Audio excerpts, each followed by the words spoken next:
माँ दुर्गा का जादुई मुकुट। भक्त चाहे कितने भी मुश्किल में क्यों ना हो, उसके सारे दुख दूर करने के लिए माँ दुर्गा किसी न किसी रूप में उस तक पहुँच ही जाती हैं। ऐसी ही कहानी है 7 साल की मौली की। माँ दुर्गा ने मौली को अपने सर का मुकुट ही दे दिया, जिसके जादू से मौली के ऊपर आने वाला हर संकट टल जाता था।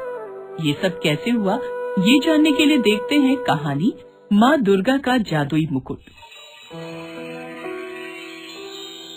शशिकला मौली को जोर जोर से डंडे से पीट रही थी और हर डंडे की चोट पर मौली बस माँ दुर्गा का नाम लेती जा रही थी। बता तूने आज घर में झाड़ू पोछा क्यों नहीं लगाया, काम चोर कहीं की। हे माँ दुर्गा मेरी रक्षा करो, हे माँ दुर्गा मुझे बचा लो।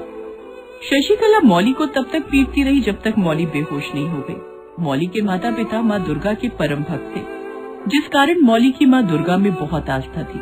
1 साल पहले एक सड़क दुर्घटना में मौली के माता पिता दोनों चल बसे, जिसके बाद मौली अपने चाचा चाची और दादी के साथ रहने लगी। दादी तो हमेशा मौली को बेटी होने के ताने दिया करती और चाचा चाची के लिए मौली एक बोझ से ज्यादा कुछ नहीं थी।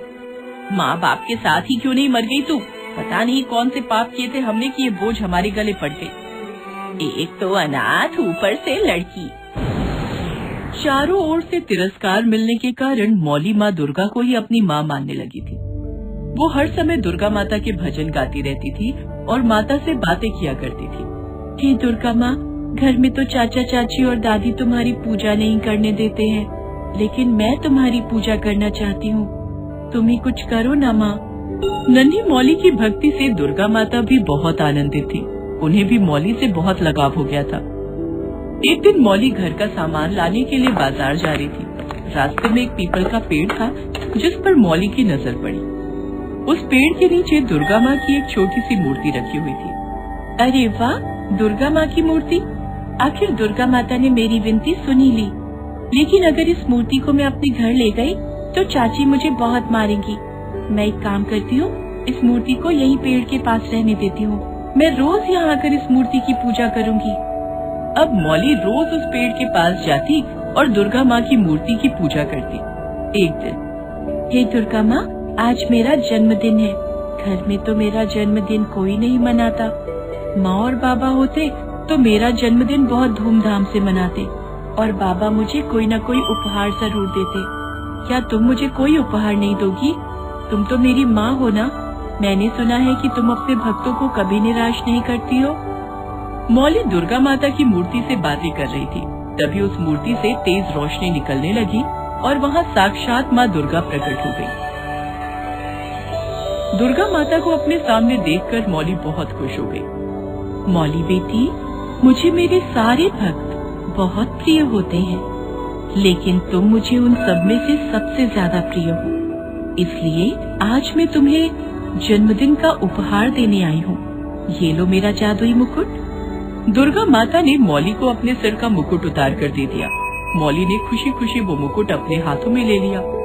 लेकिन माता, मैं आपके मुकुट का क्या करूँगी और इसे कहाँ रखूँगी? अगर मेरे घर में इसे किसी ने देख लिया तो मेरी बहुत पिटाई होगी। मौली बेटी, ये कोई साधारण मुकुट नहीं है, ये एक जादुई मुकुट है। तुम जब भी किसी मुसीबत में होगी, तब ये मुकुट तुम्हारी सारी मुश्किलों को दूर कर देगा। जादुई होने के कारण इसका आकार बहुत छोटा और बहुत बड़ा भी हो सकता है। दुर्गा माता के इतना कहते ही जादुई मुकुट का आकार बहुत छोटा हो गया और मौली ने उस जादुई मुकुट को अपनी मुट्ठी में बंद कर लिया। आपका बहुत बहुत धन्यवाद दुर्गा माता। मैं इस जादुई मुकुट को संभाल कर रखूंगी। अपना ध्यान रखना मौली। इतना कहकर दुर्गा माता अंतर ध्यान हो गई। मौली उस मुकुट को अपनी मुट्ठी में लेकर घर आ गई।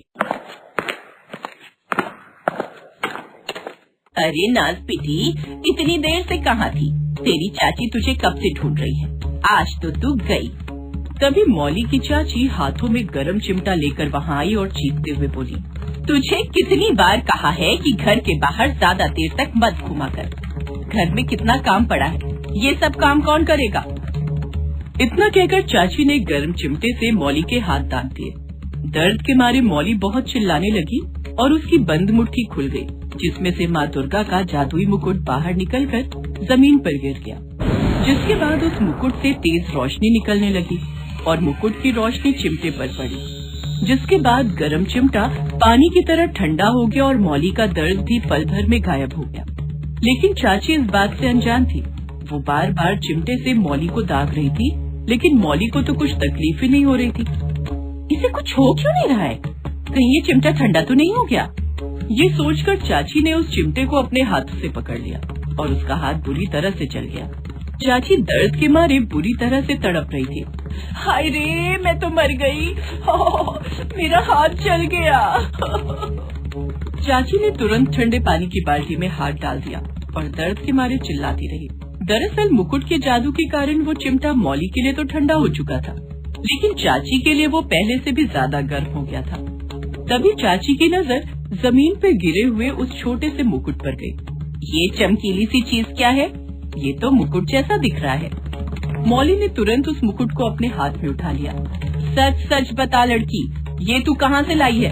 कहीं कोई जादू टोना तो कर नहीं ले आई इसमें? नहीं चाची, ये तो छोटा सा खिलौना है जो मुझे कचरे के ढेर में मिला था। चाची, आपका हाथ बहुत जल रहा है ना?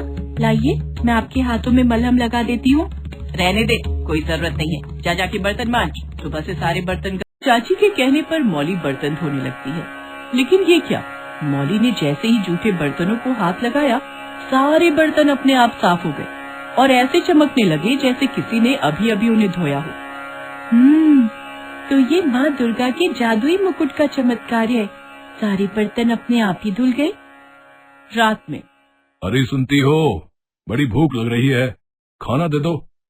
आज बहुत थक गया हूँ, नींद भी आ रही है। आज भूखे ही सो जाओ, आज घर में खाना नहीं बना है। क्यों, तुमने खाना क्यों नहीं बनाया? अपनी लाडली से पूछो, इसने गरम चिमटे से मेरा हाथ जला दिया। अब जले हुए हाथ से खाना कैसे बनाऊं?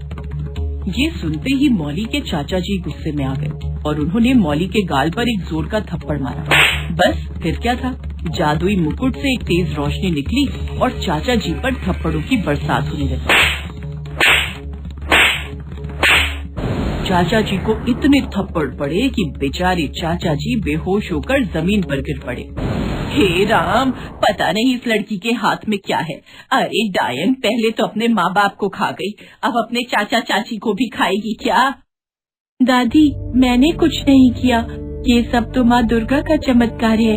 माँ दुर्गा अपने भक्तों पर अत्याचार होते हुए नहीं देख सकती। बड़ी आई माँ दुर्गा की चमची। रुक, अभी तुझे बताती हूँ।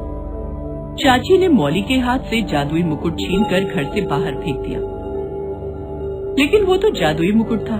जादुई मुकुट अपने आप चलकर मौली के पास आ गया। मुझे पता था जादुई मुकुट कि तुम मेरे पास जरूर आओगे। कुछ दिनों के बाद नवरात्र का त्योहार आने वाला था। एक दिन, दादी, नवरात्र आने वाले हैं, मैं माता रानी के लिए पूरे 9 दिनों तक व्रत रखूंगी और उनकी पूजा करूंगी।